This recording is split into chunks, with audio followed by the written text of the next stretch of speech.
Hi guys, welcome back to Life with 18 Cats and a very, very special Let's Chat today. I am so happy to see everybody here. Some names I'm completely familiar with, some names I'm not. So right off the bat, because I know everybody is waiting for our guest today, I just wanted to, for all of you that are new here, welcome. Thank you so much for joining us. I'm really, really happy to have everybody here. My name is Kim. This is my channel here, and with my 19 cats actually. I'm super excited for today. This is so fun.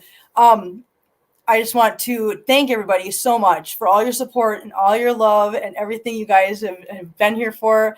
So without any hesitation, please, please, please, you guys, help me welcome Justin, who some of you might be familiar with, some of you might not be familiar with. Jenna, can you bring in Justin, please?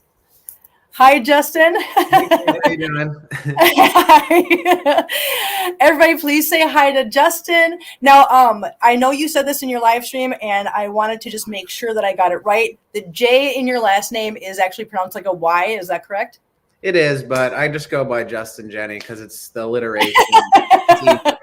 It's no fun. I would have never known that had you said it. I don't live in Switzerland, so I'm not gonna say Right. you have to pronounce a silent J. Right. Okay. All right. Okay. Good to know. So Justin has his own channel, and he's gained some traction because he actually has, what is it? You said a $71,000 cat. That's the way I put it. That's the which I get it. Yeah. And that's his YouTube channel. So for those of you that are not familiar, please, please, please, definitely after this is over, please go check him out and check out his story a little bit more. So Justin, how are you doing today? I'm good. It's snowing here in Vermont, which is nice because we've had a little bit of a mixed winter. It's finally accumulating. So it looks like we've got about a foot of snow in the last 12 hours. So that should yield some good skiing, and maybe I'll put Chester on his harness and bring him out in the powder and see what he thinks of it. He likes going outside, even though it'll probably remind him why he likes living here now. But always good on my end. Life is good. That's amazing. I love that. I would love to see a video of Chester just doing this through the snow, the bunny hop. That'd be awesome. Just jumping through the powder. Yeah, no kidding. I know how much fun that is on a snowmobile when you find that virgin snow in a field and you just go sailing through it. It's so much fun. Okay, so I've got, please forgive me, but my cats love when I sit down, so they are going to be going back and forth. So you're going to see tails going back and forth during this. So I apologize. That's fine. I might just ask for introductions. And you have any questions at all, Justin, you feel free to ask them. So let's just start with this. Justin, why don't you just kind of give everybody a brief introduction as to how you got Chester? Yeah, absolutely. So in November of 2022 now, time's flying. Mm-hmm. I realized I had enough money saved to potentially buy a piece of land in rural areas of Vermont. Vermont's seen a lot of growth in the last couple of years just due to COVID. It's a great place to live, and people that worked remotely were able to move here and go ski and work at home. So the prices of land and homes just got insane, and going with that was the offers. People were doing cash offers, no mortgages, nothing of that nature.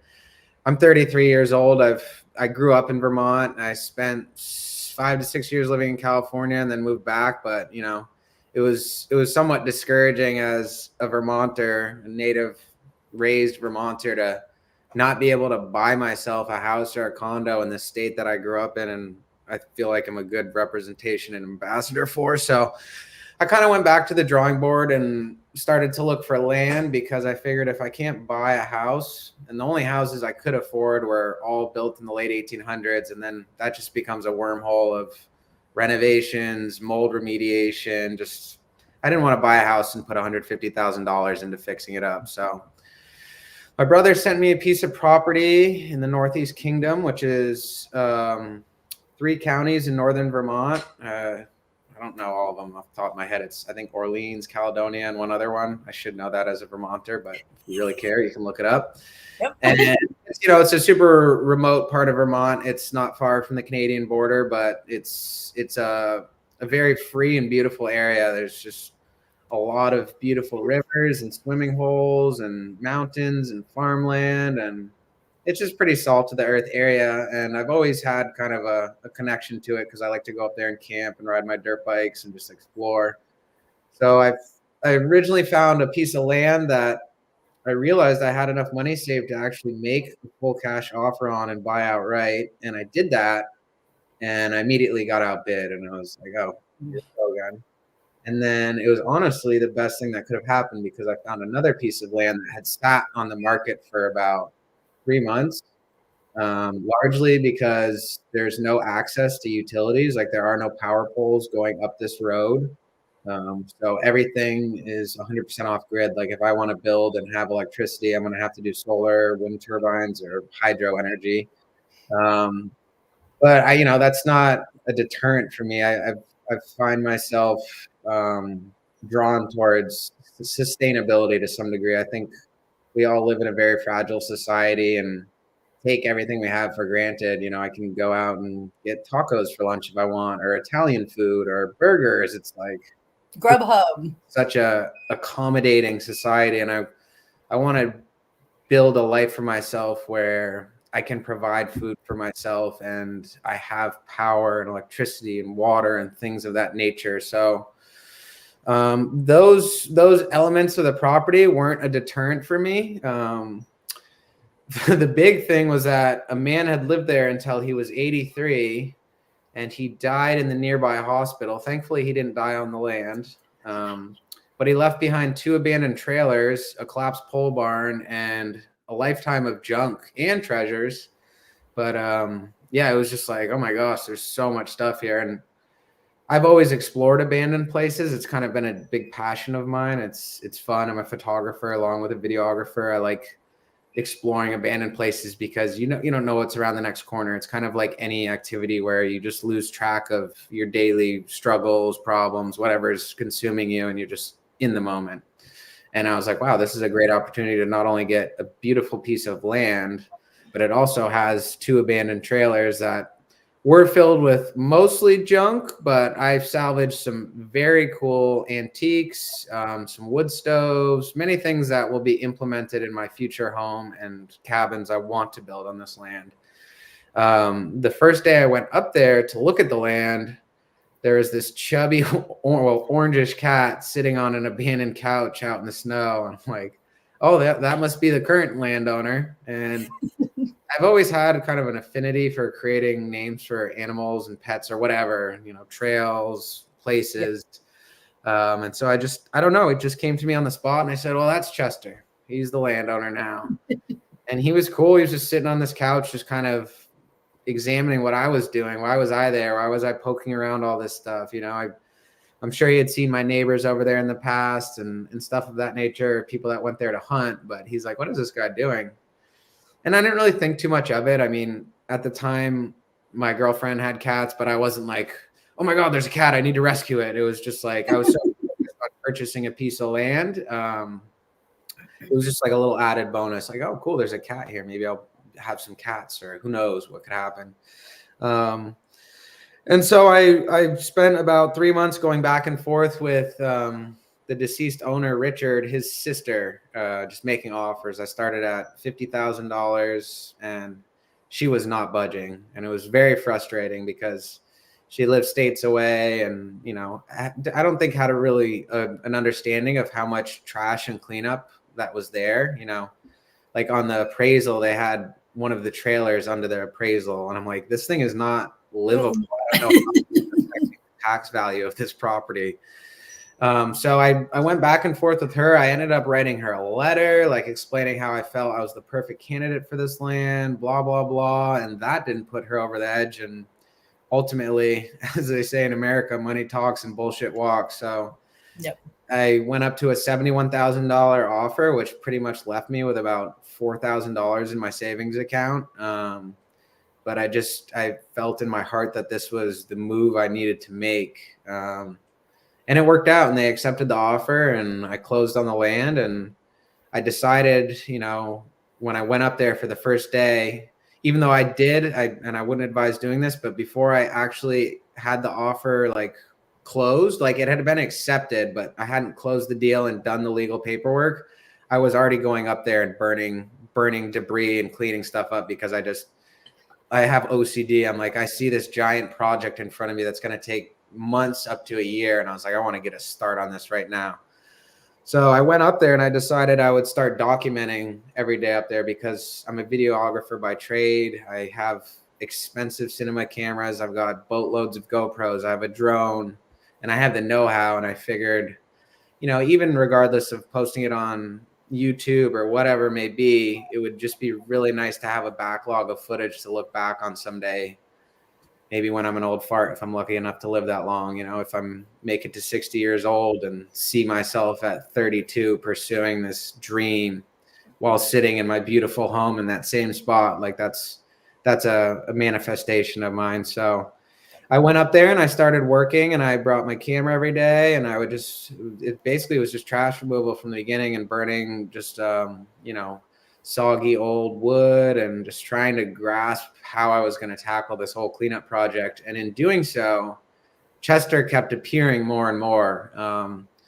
And initially I was under the impression that perhaps this cat belonged to Richard. And when he passed away, no one was there to take care of him. And that kind of struck my heart, among other things. But he was just such a friendly cat. I mean, I'm a huge animal person and I've grown up with dogs, and my girlfriend had 2 cats. Now she has 1, but I'm definitely partial to animals that like to socialize and be loved and receive affection. And there was no shortage of that with Chester. I'd be like working inside the old trailer with my Sawzall, like cutting through walls, and he would just come in and hang out and meow at me. I'm like, who is this guy? Like, dude, like what is going on here?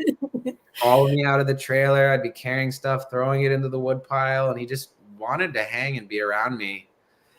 And so it got to the point where, you know, I travel a lot for work because I do video work and work for a couple different brands. And I was gone for about a week and we had a negative 35-degree cold snap in the Northeast Kingdom. And I just, the amount of anxiety I had when I was gone thinking about the well-being of this cat, somehow I had already established a little bit of a connection that I didn't realize, but it was just pulling at my heartstrings. And I decided if this cat is here when I come back next week, I am taking him home, regardless of the fact that I do share a home with my father that I pay rent in, but he's never had a cat.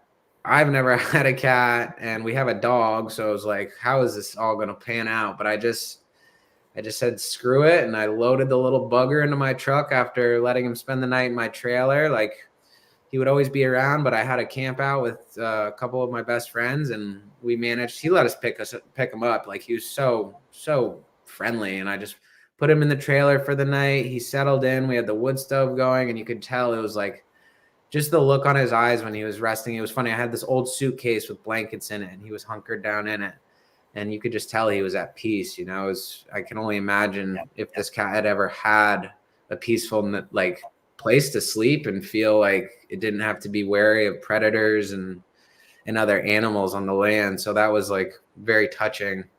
And then, the next day I picked him up, loaded him into my truck, and he settled right in, and he started making muffins on the blanket that I put in the passenger seat, and then crawled into Dad's lap and fell asleep for an 1.5 hour long car ride. Wasn't bothered at all. Didn't howl or meow. He was ready to be rescued, and it was just like serendipity. And then I brought him home and I gave him a bath, which looking back on was pretty it just shows the level of knowledge I had at the time. And I'm still learning about cats, but people are like, you gave a feral cat, even though Chester's not feral. They're like, you gave a cat, you rescued a bath, like you're crazy. Yep. He took my lovings and my treatment, and then I got him to the vet because he had a really messed up ear with ear mites, and they cleaned him up, and they eventually neutered him. He wasn't neutered. So, you know, I've developed relationships with my other neighbors now, and I know them pretty closely. And apparently Chester's fathered a couple litters up there because they have a female cat that's not spayed named Lily. All their other cats are spayed, but they live off the land and they like cats. So Chester was definitely getting his yayas out. I brought him to the vet, and the vet was like, this cat's probably only 3 years old. And then he looked at him. He's like, honestly, he might even be 1 to 2 because he just doesn't have the huge tom head from, the more the male cats age, they get a bigger head. And just the size of his fangs and how clean his mouth was. And that was really, really pleasing to hear. Even if he was 10, it wouldn't have mattered to me. But, someone, after I found that out, I told my brother, and he's like, that's really cool because, in 15 or 20 years, Chester could still be with you up at that land. Like you could be living up there and in a nice home with that same cat. So that's a rough summation. I know that's pretty detailed, but that's kind of what led me to Chester. That's an absolutely beautiful story. I love it. And I mean, obviously while listening to your story, because I've watched the videos, I was able to play the videos back in my head as you were telling the story. And I absolutely love this story. For those of you, like I said before, that have not followed this story, that have not been to Justin's page, I highly encourage you to go and watch. It's part of your Otter Camp series, correct? Yeah. So it's basically, I call my homestead is called Otter Camp. And that predated being a cat daddy, but that's just I have a cliff jumping group in Vermont called Vermonters, and we clean up swimming holes. And I just figured I'd build off that and continue the otter trend. And I love otters along with all animals. So that's the name of the series. You can search it on YouTube as OTRCMP, or just type in Otter Camp or type in Justin Jenny. But it's just basically a documentation, like I said, of the progression of my work on the land. And it's all backlogged content just for my sanity, so I don't have to race up to the land and film a new episode every week. So last week's episode was from May of 2023. But it's cool. You get to see my progress. You get to see me learn a lot, both about being a cat dad and just working my own piece of land. I think it's in our DNA to some degree to have our own space or build our own space. At the end of the day, we're primitive creatures. We used to just survive off food, water, and shelter. So it's been very rewarding to kind of visualize and manifest in my head what my future dwelling will look like in my life on this land with my cats and whatever other animals I get. Yeah. So now that leads me into my next question. Since Chester, I know that you have acquired Ernie. Yep. And you have been building cat shelters outside. Can you kind of give everybody a little bit of a rundown of what's been going on with that? Yeah. So Ernest, I also saw him in one of the first couple of visits to my land. He was like, I have a big field, and he was on the side of the field in this tall grass. I'm like, is that a gray cat? And he just scuttled off and disappeared. And I wouldn't really see him much. But I knew that him and some of my other neighbors' cats were lurking around. There's another one named Copper, and that's my neighbor's daughter's cat, who I wish I could have brought home. And I even offered them. I was like, I'll buy Copper off you.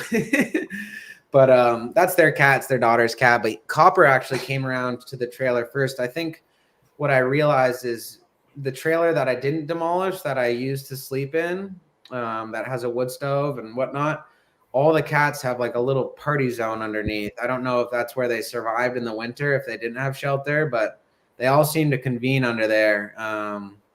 And so I was first exposed to Copper because Ernie never really came around. He's very, very much more feral than Chester. Copper is the neighbor's cat. He's still an outdoor cat, but he's more sociable. So he came around one day when Chester was there, and I was feeding him, and I knew winter was coming, and I was starting to run out of, projects to do as winter came, because there's only so much I can do on my land when there's a foot of snow. And I wanted to prepare for the cats, because after that cold snap last year, I didn't want the cats to be in a position where they didn't have a place to stay, because I had demolished the other trailer and they lived underneath that collapsed pole barn and all those areas. They had little hiding spots. So I did my due diligence, watched a couple YouTube videos, got some ideas on how to make cat shelters. It's not overly complicated. Went and spent some money and went up to the land and built 3 cat shelters and put them in an old woodshed I have that I fixed up. And then I set a trail cam up in there so I could get live updates of what was going on in there. And the cats were loving it. They were using it all the time. And one cat more than any, Ernie. It seemed pretty apparent that he would just hunker down in one of the cat shelters and spend all day in there and just come out to eat. Like, I don't think he really left the shelter much. He just likes being in safe, confined spaces. Right. And so it kind of offered him the perfect sanctuary to hide from, there's coyotes up there, there's animals, it's the wild, it's the middle of nowhere. So it's definitely a game of survival.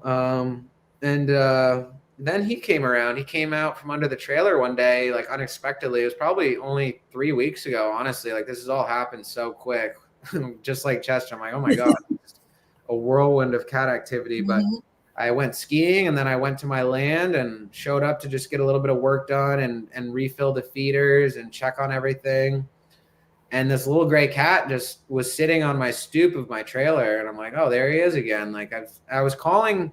I thought it was a female. I don't know why. I assumed it was. She's much smaller than Chester, and so I'm like, that's Batgirl. I was calling her Batgirl because she was dark and elusive. I was like, oh my God, Batgirl. And she would hide right under the front step of my trailer, like where I walk in. She'd be right underneath there, underneath the trailer. And so I had ordered some leather gloves, which I used donations from the gracious viewers of my YouTube channel. They helped me get on my feet with some of this cat rescue stuff. And I put the leather gloves down with some little, I think it was Temptations or whatever, and slowly poked his head out and nibbled him off my hand. And I was like, oh, does this cat even have any teeth? And then I took my glove off and put some in my hand so he could smell me. And he ate him off my hand. He had big fangs. I'm like, okay, good. He's got fangs. So I wanted to make sure he could survive and hunt out there.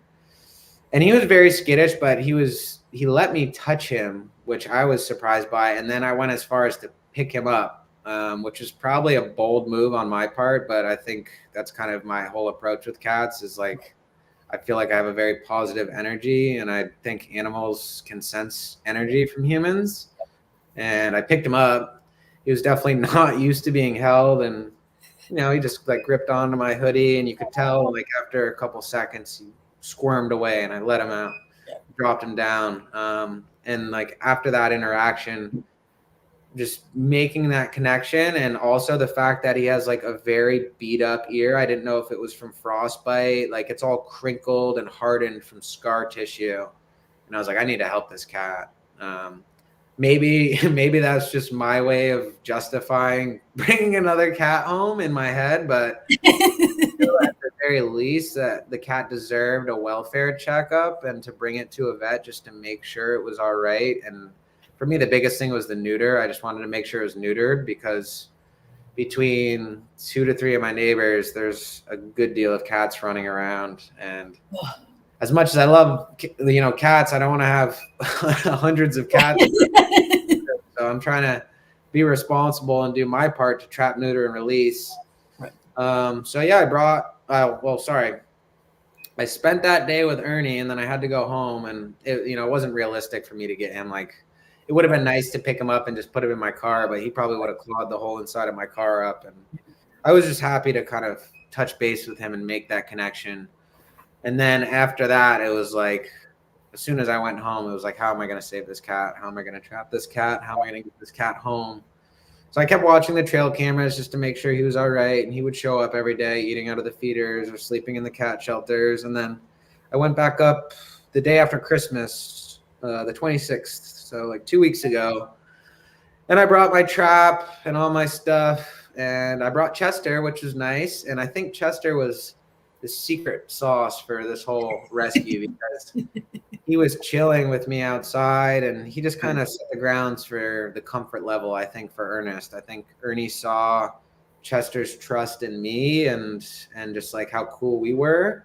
Mm-hmm. He knew it was more okay for him to kind of be present and not have to hide under the trailer. So he came out of his shell a little and hung out on the porch, and eventually, he would crawl into the front stoop of my trailer and come inside because I had dry food in there.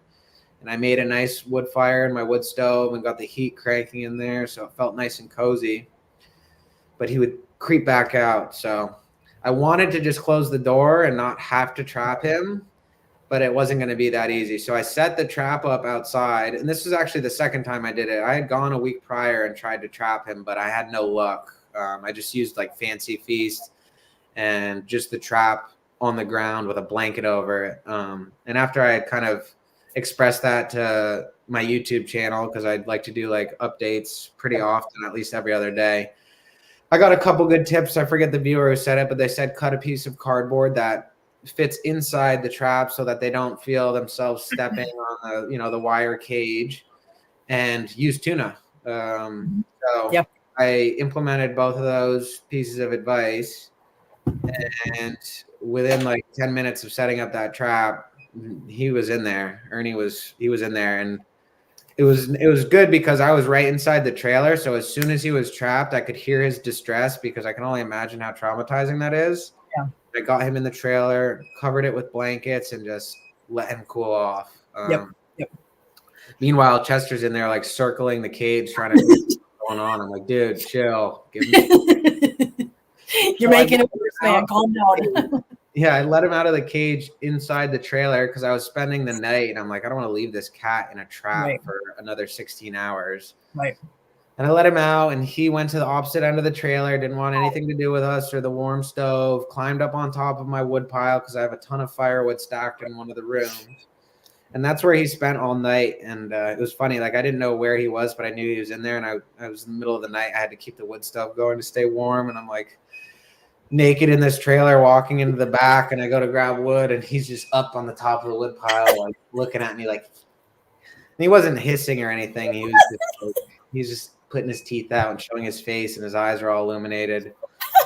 And so I went to bed, and I woke up the next day, and one of my friends had come by, and it was nice. He was able to hold the camera for me, which is normally not an option.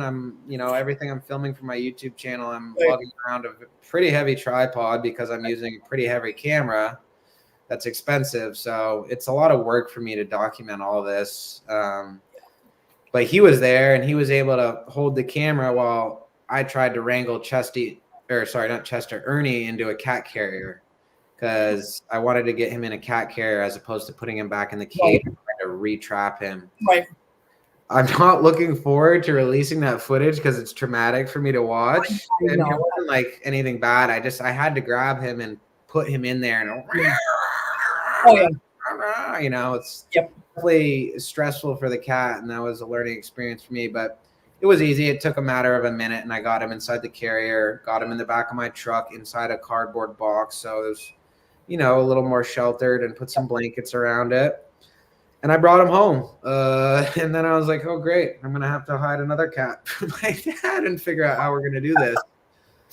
Dad knows about the cat now, though. He does know about the cat. Okay. It's all good, thankfully. But otherwise, I was going to say, whoops. Exactly. Just spilling the beans on the live stream. I brought Ernie home, and it was such a vastly different experience than Chester, and I think that made me garner a deep appreciation for both who Chester is as a cat and Ernie, and also people that do trap, neuter, and release, or just people that try and rescue cats. I got home, and there was piss and shit inside his cat carrier, and oh my god, I feel like the stress combined with those movements, like that comes out in that. And it was such a potent and foul smell. Like, it was almost making me gag. And I'm like, this cat's stuck in here now. Yeah. It's got pee on its belly. Like, great. Yep. It's not Chester. I'm not going to be able to give it a bath. No. But these are all hurdles I had to overcome. And it was fine. I left Ernie in the cage, and I just poured a cup of water inside and kind of cleared everything out from the bottom so I could get all the pee and poop out. I'm sure people don't want to hear these details, but I'm just trying to tell the whole story. And then I eventually got him inside, and got a couple little cozy cat houses, and he's cleaned himself up, and he doesn't smell or anything. He's nice and clean now, and he's just pretty much hunkered down. It's been about, I would say, 10 days, and it's been a big learning experience for me because Chester just came here, literally ate fancy feast, plopped down on the couch. He's like, this is my house now. Right. Whereas Ernie has been secluded to my bedroom, and that's not because I'm doing that. That's by his own choice. That was gonna be my next question. Is he still under the bed? He's not under the bed. I removed the bed frame, so my mattress is on the floor like a college student right now. But I have this little like dome, like it's hard to describe. It's a little fabric house that has a little hole in it and they can crawl, and it's like a little cave, and he just absolutely loves that.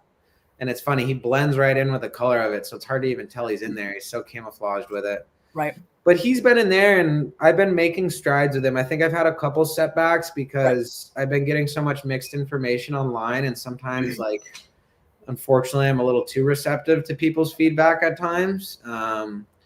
Like, I was giving him a lot of space, and I go in every couple hours, and he lets me pet him. And as I pet him more and more, he'll stick his head out of the cave, and then I'll hang my finger from his head. Like, I'll hang it right here, and then he'll move forward and mush his head against my finger, and then I'll go a little further back until he steps out of it.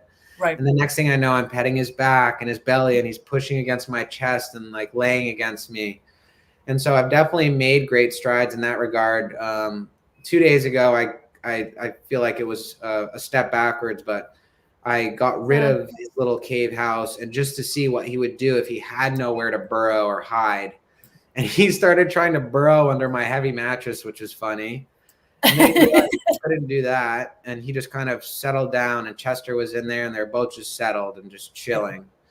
But you could tell it was very stressful for him. I left the room and I came back just to give him space, and he had crawled under my blanket, was just laying on my bed under the blanket. Right.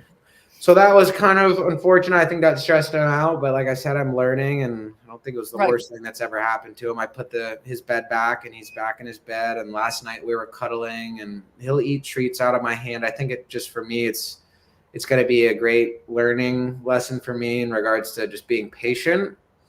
And I think he will come around. Like, he's such a little snuggle bug, and he drools when he gets affection. Like, you can tell he's never really been loved on, and I have plenty of love to give. So I think you mentioned the drooling thing. Chester. Yeah, you mentioned the drooling thing. I was watching your live stream the other night, and you had said something about the drooling thing. Well, I have Sadie, the one that you met right before we went live. Sadie drools when I give her attention. It's so funny. She just starts drooling everywhere, and then she'll shake her head, and it's like a Saint Bernard. Yeah, it goes everywhere. How does a cat make so much drool? My goodness. I know, I never knew it. I mean, like I said, I didn't have much cat experience, but it's cute. It's endearing in its own way. At least it makes me feel good. I know I'm hitting all the right spots.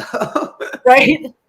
Okay, so I think that's a good time for us to we're going to check in with chat real quick, because I know there's a lot of things that we need to get to. Some people have some questions, some people have some comments pertaining to what we've said. So let's just start at the top. Let's see, we got Cats. Thank you for all that you do with a donation of $5. Thank you so much. I appreciate it. That's awesome. Yeah, Cat's awesome. She's a big supporter of my channel. That's what I was kind of thinking. So wonderful to be here. Chester was an expensive cat. Yes, Chester was a very expensive cat, but I think Chester was definitely worth it. Yeah, he was worth every penny. I've said it before, and I say it again. I'd buy that land 1,000,000 times over just to have that cat. Yep, and I believe that too. It's awesome. Wanda Miller, cats choose their humans, and you have no say in the decision. She was a dog person before her cat Rogue decided differently. Yep, and I believe that too. A lot of my cats came to me because they decided, and I think Chester definitely decided on you. Chester did for sure. There was no doubt in my mind. I think Ernie did too, though, in his own way. Yeah, Ernie did. He came around. He knew that I was the guy. He's just more of a survivor. So it's going to take some time to work through that trauma. But yeah, I mean, no different than a human with trauma. Yep, exactly. Dee Nielsen, we need more people like Justin in this world. I will 100% agree on that. 100% agree with that statement. Thank you so much. Maybe I'll make some someday. maybe we'll have to figure out how to clone you, Justin. Cat D66, Justin, you are the best, not just for helping the cats, but for how you approach life and others. Loved your Bosnian grandmother video. Yes, I agree with that one too. That's an awesome. Everything about that statement rings 100% true for me as well. Yeah, I don't know if you saw that video. I posted it 2 days ago. It's definitely an interesting experience. Yeah, I think I made a comment. I said, I do not ever need to know what that lady said. I don't, because you can just read it in her face and her actions, and your reaction to her. I don't think anybody ever needs to know the actual. Yeah, no, absolutely. The body language tells all. Yep. Yeah, don't go to Europe if you like rescuing cats, because you'll never leave. There's so many cats there. Right. Yeah, no kidding. I don't think I heard you say that. And I'm like, well, we're just going to check that off the places I might go, because I'm not doing it. I never leave there. Yep. Obviously, like my situation with 19 of them, I'll never leave. Laura Bishop, Justin's old soul, super compassionate and empathetic. Yes, ma'am. I believe that 100% too. Man, these people got you pegged, Justin. Yeah, They I've know got some great supporters. I think yes, there's some people that definitely appreciative of my efforts and personality, and I'm thankful for that. Oh yes, Wanda. I help rescue cats, and the cats are always grateful. We call outdoor stray cats community cats. There really aren't many true feral cats, and she's right. By definition, there's not a lot of feral cats. Feral cats more refer to things like a tiger, a lion. When you're talking about cats that are in the community, there's really none that you can actually classify that way. It's kind of become a blanket statement people just kind of use. Well, that's good because I did not know that, so I'm learning. Yeah. Listen, I'm learning these things too, and Wanda is one of my biggest teachers.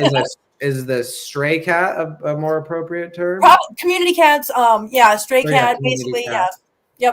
Yep. Northern Girl at Wanda, yes, a true feral will most likely never come close to coming close. Strays of community cats can be very fearful, but most aren't feral. That's true. That's exactly what that is. That's right. We've got one feral on. I think there is one true feral cat on our road. I call him Oat, and he's a tabby, and he has these wild circular stripe patterns. And I've only seen him on my trail camera, and he's just like full blown tomcat. Never seen him before. Yep. My neighbors don't know him. Like I've shown him photos, and they've seen him before, but he's just I don't even know. Elusive albino cat. Yeah, he's a little off-grid kitty. Yeah, and yeah, that's kind of what people mean when they say feral. That means if a cat's truly feral, they are not coming close to you. You might get a picture on a trail cam, yes, but you are not going to be able to get close to them. They are not going to have nothing to do with you. Not for any tuna in the world will you. Yeah, it's a wild animal. Yep, exactly. Catitude. Justin is totally a cat whisperer. I believe that too. Justin, you are definitely a cat whisperer. And I was just going along with that. You were saying you were getting a lot of mixed like advice from the internet and whatever. And I mean, yes, take out everything everybody says into consideration. But I think at the end of the day, your like gut reaction to things seems to be very spot on. So I would say, yeah, listen to everybody, take everybody's stuff into consideration. But at the end of the day, you really need to go with your gut and go with what feels right. And you've been doing a great job so far. So I think you should be very proud of that. Hey. Oh, we got zoomies in the background. Oh, yes. Oh, yeah. Oswald's got the zoomies. He does that a lot. Mark Slade. Watch out, Jackson Galaxy. There's a new younger kid on the block after your job. Probably a little more attractive. No offense, Jackson Galaxy. Listen. Again, I'm going to have to side with you on that one. Oh, gosh. Yes. Wanda, well, Justin, you have the land, start a nonprofit cat sanctuary. We need places for community cats that can't be adopted out. And you know, that's an awesome idea. I don't know if it's something you thought about. Obviously, you need to get a home there first before any of that could ever happen. But have you ever thought about doing something like that with your land? Yeah, I mean, I think something like that will exist, but I just don't think it's going to be for quite some time. You know, I'm still pretty young and I'm a big traveler. There's so much I want to see and experience in this world, especially with the rate of climate change and just the loss of animals going extinct. And, right. You know, I grew up like just with my head buried in National Geographic magazines and kids' animal magazines. And there's so many animals that I grew up knowing existed on this planet that are now either extinct or borderline, you know, endangered species. And I'm like, it's wild. Even like the Great Barrier Reefs in Australia. Like I remember used to seeing photos of all those and how incredible it was. And in the last 30 years, all of our suntan lotion and all the other crap that we put into the ocean has killed that. And I just have a lot of travel that I want to accomplish and see. And I think that's the reason I have a great deal of perspective and I'm a pretty intelligent person is because of all the travel I've done. You know, there's a lot of people that live in the United States or whatever country they're from, and they've never left their country of origin. And it gives you a lot of perspective on, you know, our shortcomings and also what makes us such a great nation. And I definitely want to continue to travel. And I think if I opened a cat sanctuary or created something of that, it would definitely tether me to one location. So I'm not in an immediate rush to do something of that, but as I age, it's certainly something I'd like to do when I've gotten the traveling out of my system and I see myself very grounded. I I mean, think that's very there's responsible of cats you. either. Like I want to have pet raccoon. I want to have dogs. I want to have all the animals. I want to have an iguana named Spike that sits on my shoulder. I want all the animals. Yeah, no, I agree. I want all of them too. I just have to make sure that I keep grounded in the idea of I can't save them all, but I can save Yeah. a few. That's Northern Grace comes in and says, amazing how animals sense where to go. Caring humans, sweet story. Yes, I agree with that.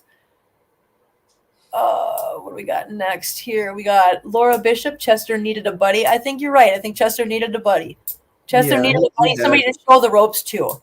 Chester's like, you can tell he still wants to go outside. Like it's tough because he's so young. He's a little hunter. Like at night, he just sits by the window and sometimes he'll howl, but you can tell he wants to be outside. So it's Right. a little, it pulls at my heartstrings, but I feel like he literally is living the best cat life because he comes up to my land with me and he gets to still go do what he wants, but he comes back to the safety of my trailer and then he gets to come back home to me. So, and I don't think you would have to worry about this necessarily so much with your neighbors because it doesn't sound like your neighbors would really be people to do this. But I'm putting this out there because I know I have some new people in here that haven't heard me say this before.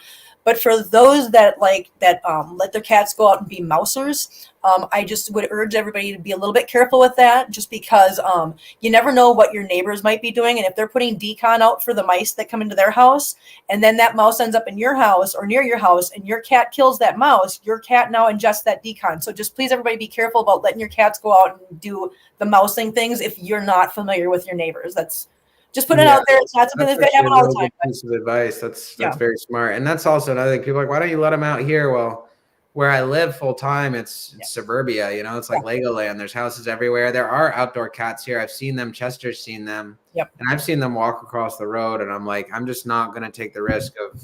Yeah, it's stressful to watch them walk across the road. I'm not putting mine out there. Yeah, no way. Ruby Dawn. Someone asked if they could see him. Let's see if I can check them out. Oh, yeah. Yay. Hey, buddy. Hi. I'm so excited to see Chester in real time. It's so great. I'm excited for this one too, Kim. I've been waiting for Chester in real time. I know, yay! Hi, everyone. Everybody, Jenna. For those of you who don't know, Jenna's the producer here. Chester!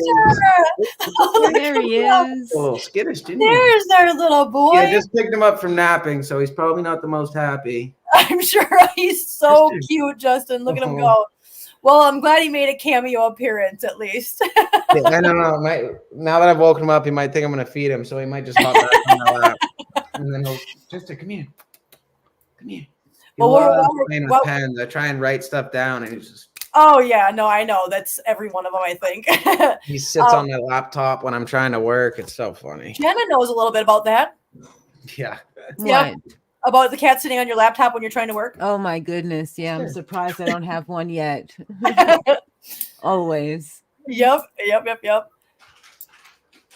What are these? Oh, he's getting treats. What are these? Oh, look at him. Come here. Come up. Come up. Come here. Oh, come on. Oh, Chester, he's so cute. Look at his face. He's so adorable, Justin. I just love him. He's such a good cat. Now, you were talking about doing a DNA testing. Yeah, I actually just ordered 2 kits from Chewy, so I'm going to do that. Have you looked at any articles about that yet? No, is it bad? No, it's not that it's bad. It's not that it's bad. I was gonna tell you this today, and I don't know. I'd have to look again. Last time I looked it up, maybe they've made some advances, but I know that a lot of things I've read online has said that it's really difficult to do cats. They can give you kind of a general idea, but don't expect results like with dogs. Dogs, for some reason, are really easy to pinpoint their DNA. Cats, for some reason, I guess there's something about their DNA that makes it a little bit harder for them to do it that way. So I don't think you're going to get as specific of a result as you would with a dog. Okay, fair enough. I'm honestly doing it more so for the viewers of my channel more than myself. I mean, I'm curious too, but I'm curious to see how it turns out, because if it turns out great for you, I might do that with a couple of mine that I'm not sure about. Well, and I think they say with all of those services is the more data that's collected, then they get more accurate information. Exactly. So you're helping the future. We'll see. It'll be interesting. I think he's a rag doll. Yeah, I can see a little bit. I've got a ragdoll. But his demeanor and his face and when you pick him up, he does the ragdoll thing. Yeah, he just which chills. is very, very, very specific to that breed. But yeah, I have one ragdoll, and I can definitely see that in Chester's face a little bit. The ragdoll. Yeah. I think you might be right on that one. But I think you're also right about him having possibly some forest cat and possibly some Maine Coon. Yeah, because of the long hair in his paws. Yep, exactly. Yep, because I definitely have those too. Jessica Fatty Cat says, Justin, I hope you build a cabin for rescues on the land. I definitely want to do that. Some people are like, why don't you just put a cat door on your trailer? But I'm like, people got to understand that the cats aren't the only animals up there. It's like if I put a door on my trailer, I'm going to have raccoons throwing parties in my trailer. So eventually someday, once I have my own living space situated, I'm for sure going to build what I will call the cat castle. The cat. Oh my gosh, I love that name. That's awesome. Yeah. Jessica Fatty Cat also says, I can see it now. Otter Camp Cat Sanctuary in Vermont. I can't even say that. That's a mouthful right there. I love it. That's so awesome. Oh, what else do we got here? I just want to get to some of these ones that have been waiting for a while. Laura Bishop, every cat I've loved and cared for came to me. They know a sucker when they see one. Let me tell you what, they do. I think cats have that in their DNA. They can see sucker written across us where we can't see it. Yeah, definitely. Pamela Morris, my cat Figaro, also drools when I pet him. Thank you, Justin, for what you're doing for these cats. Yes, I will share that sentiment.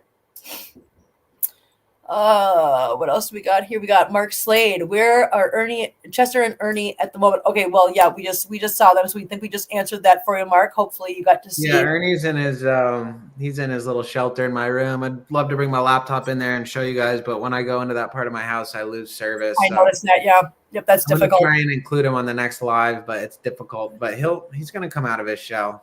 Yep. Deborah McCartney says, Chester and Ernie are lucky cats. I agree with you. Very much lucky cats. I think Justin's lucky too. Yeah. Definitely. Mark Slade, yeah, totally agree with you. Justin, backpacked myself to many countries like Australia, New Zealand, Southeast Asia, USA, etc. And so good to learn and meet people from around the world. For sure, definitely. You guys, I'm so jealous of you guys because I'm in the United States. I literally have lived in 2 states, been to 2 states my entire life, pretty much. I'm not a traveler, and I don't think I will ever see like Europe or anything because there's a whole ocean thing that I'm not too fond of with flying.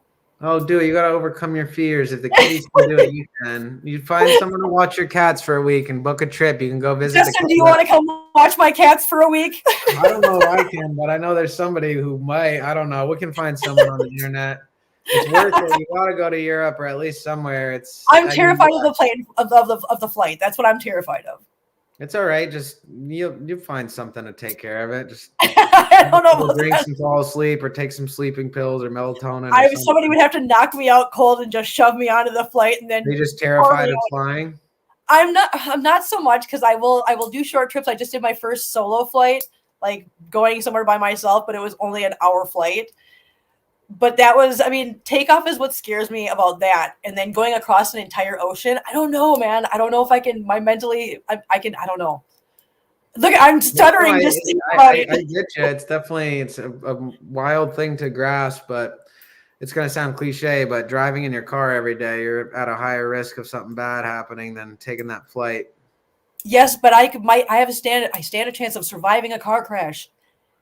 Not many people survive the plane crash. Yeah, true. Well, if it makes you feel any better, I've flown to Europe like 25 plus times and I'm still here. So I will take a flight that takes like 3 days just because it's going to go and it's going to do that arch over over Canada and over Greenland and Iceland and whatever, just as much land as possible before I might do that.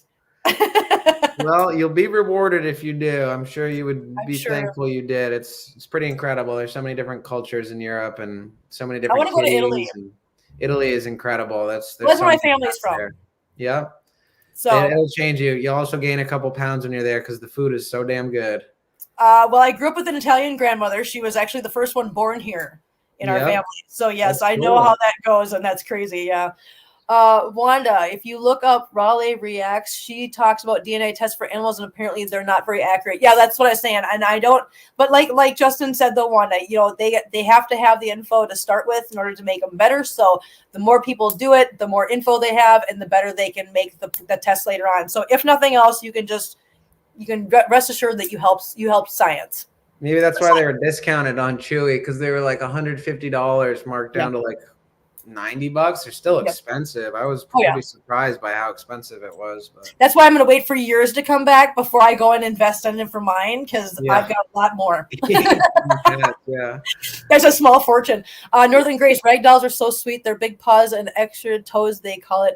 Hope Chester is. Yeah, I know. I hope Chester is too, because I think that would just suit him so well to be a ragdoll. And Mark, real quick question for Kim: how is Daisy Bree doing? Not heard any updates about her for a while now. Adam has been incredibly busy, and so we have not been able. Daisy is actually doing very, very well. She's still in her room. She's not spending so much time in the carpet, as far as I know. Like I said, he's been really busy with work and stuff, so we haven't been able to do an update for you guys. But I'm keeping an eye on things, and I apologize for that. But I will get you guys an update as soon as I possibly can. Jessica Fatty Cat says, cat per give of alpha waves that soothe our souls. Yeah, I believe that. I believe that there's a certain cathartic kind of thing about cats. And they say that if you have a cat, it extends your life. I'm planning on living forever. Ruby Dunn. Justin, can you describe the materials and process of making outdoor cat shelters? Yes, that's one of the things I was going to ask. Thank you very much, Ruby Dunn, for bringing that up. Yeah, I mean, there's a lot of videos on it, but just to put it my way, I mean, you can do it a bunch of different ways. I had an old bureau from one of the trailers that I pulled all the drawers out, and I cut the partitions of wood, and then I put wood on the front, and I used rubber mats that I cut.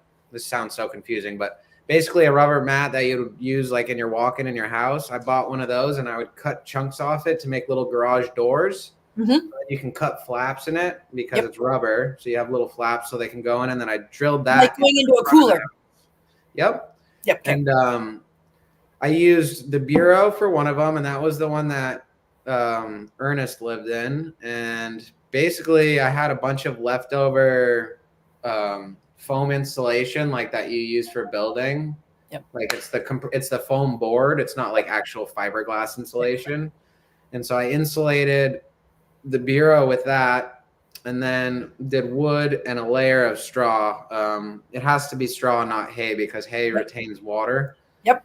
I was going to ask you about that. That was the first one I made with like the stuff I had on the land. And then I went to Home Depot and just bought 2 of those. They're like black totes that have yellow tops that people use for moving and storage of stuff. They're universally found pretty much everywhere. Bought one or grabbed 2 of those, then went to the aisle that has all of the plastic bins at Home Depot and found a Rubbermaid bin that fit inside there with enough room around it so I could still insulate, so it would be double insulated, and that the top of that inner Rubbermaid container could close with the yellow or the black and yellow container closing. I brought those up to the land. I did get a hole drill bit, like one of those big ones you can put on a drill to drill holes. I did use that on the plastic on both of them. The Rubbermaid ones, the plastic wasn't as strong, so it did crack a little. If you try this yourself, I would say use a blowtorch and heat up the drill bit, because if the drill bit's warm, it won't crack the plastic.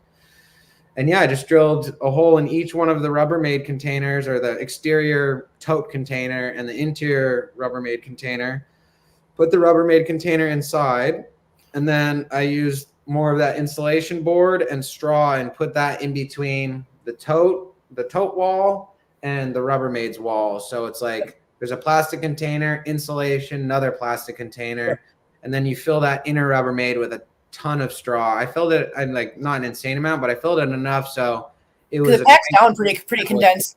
Yeah, it'd stay warm. And then just put the top on, and I'm gonna grab some garage door on and put it in the cat shelter. So that's how I did it. For making the holes, right?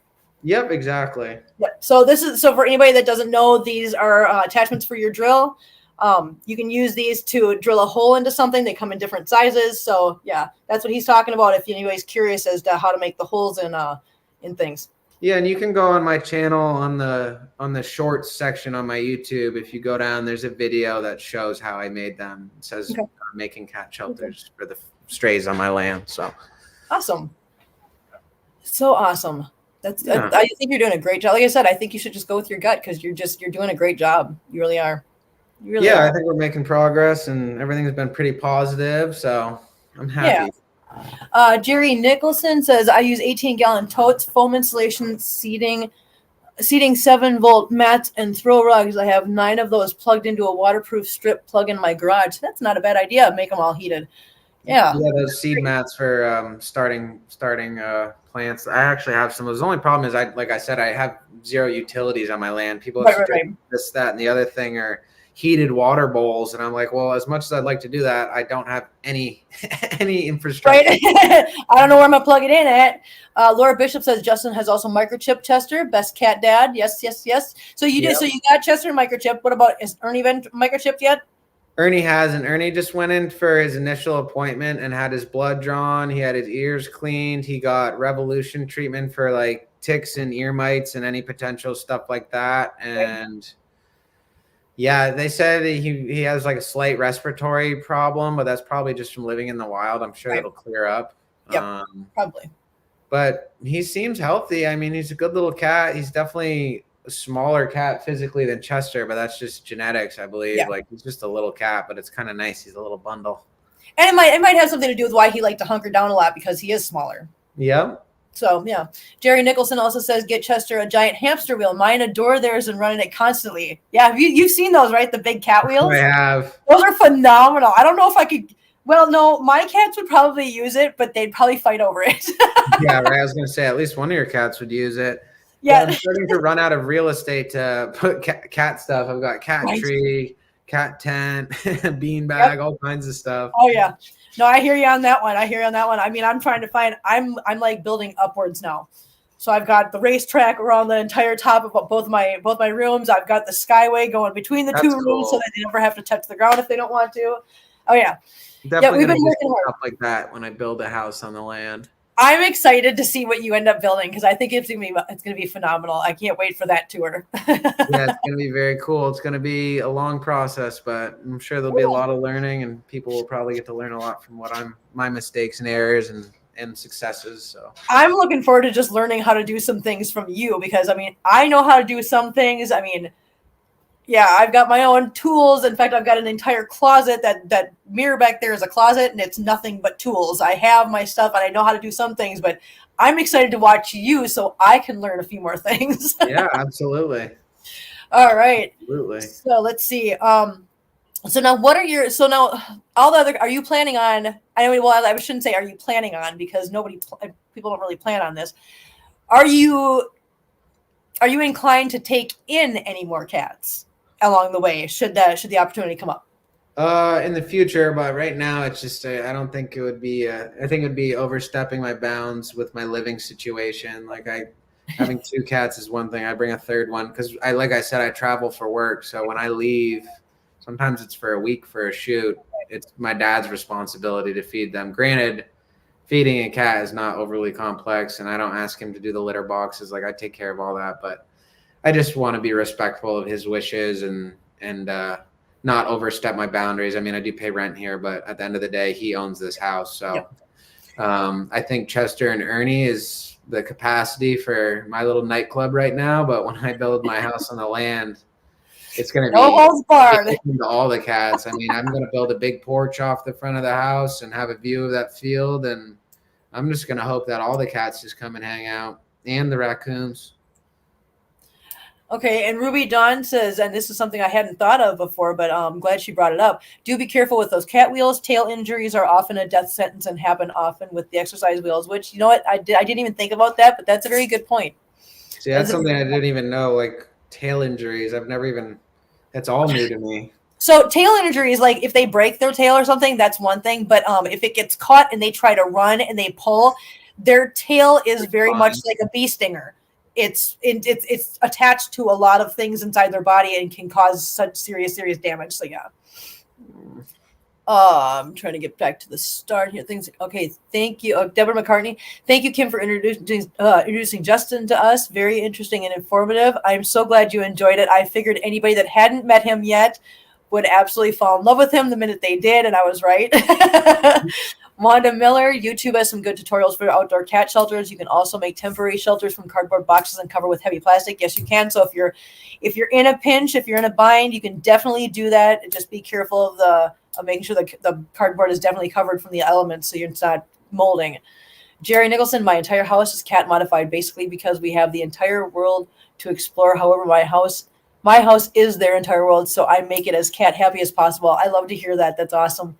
People that are that dedicated. Got some good cat people in here. Yes, we do. And one more from Jerry. My cat wheel doesn't have the wheels. They can get enclosed in. The wheels are covered so their tails cannot get inside. Great. That's good to know. I'm glad they do make those so that things are very careful or very safe for the cats because, yeah, that would be very, very traumatic to have a cat injured on one of those.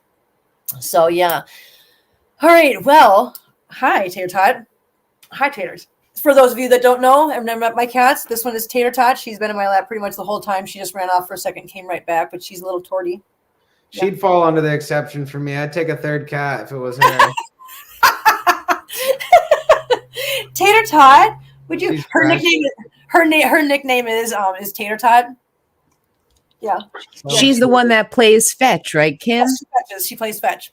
Aww. Yeah, Justin, you'll have to see that video on the channel because she plays fetch just like a dog. It's really sweet. That's awesome. I'll definitely look that up. And when I'm not paying attention, she runs up to me with her little spring and she drops it in front of me and then starts nudging my hand like, "Mom, here's the spring. Throw the spring." And she will for hours, for as long as I will do it, she will fetch it. She's really a dog cat. Yeah. Oh yeah, no, she's a cat dog. Yeah, exactly. All right, let's see. Let's check in with a couple more questions here if we have any. Jerry Nicholson, oh, great inside cat hut idea. Cardboard box and wrap a t-shirt around it, and the head hole is the entire box. Mine love them, and everyone has old shirts. That's actually a great idea. That really is a good idea. Thank you, Jerry. I love that. And Wanda, she wants to see. Wanda loves things like this. So yes, I'm not surprised. She definitely wants to see the catio that you build someday. Oh yeah, someday I'll have a catio. And we got, last but not least, here on the bottom, we got Lisa H. says, my Chloe looks a lot like Tater Tot. Yeah, my little Tater Tot. She's a sweetie pie, but I'm telling you what, she can be a tortie. Oh yeah, the she definitely is real. Yes, tortitude is definitely real. Okay, well, I think that's about it for my questions. I think we've covered just about everything. Justin, it has been so amazing sitting here talking to you, getting to meet you, getting to see Chester, getting to hear your story. Yes, right. Well, yeah, I appreciate you having me on. It was super nice chatting, and yeah. I learned a couple of things today already from some of your viewers and you yourself. So yeah, and you know what? You can always get a hold of me anytime. You know how to reach me, and yeah, keep in touch with me. I would love to keep tabs on how you're doing, and yeah, if you ever need any kind of help or anything, give me a holler. I'll be more than happy to try to help you out. Absolutely, and don't give up on that dream of going to Italy. You should do it for yourself. Life's short, seriously. It'll change. No, I know. Believe me, I know. With a fresh perspective and love your cats even more. Oh yeah, exactly. I agree. I think that's a great way to end it. So thank you guys, all of you guys, new and older viewers. Thank you guys so much for watching. Thank you for being here with us, and we will see all of you guys next time. Thanks, bye.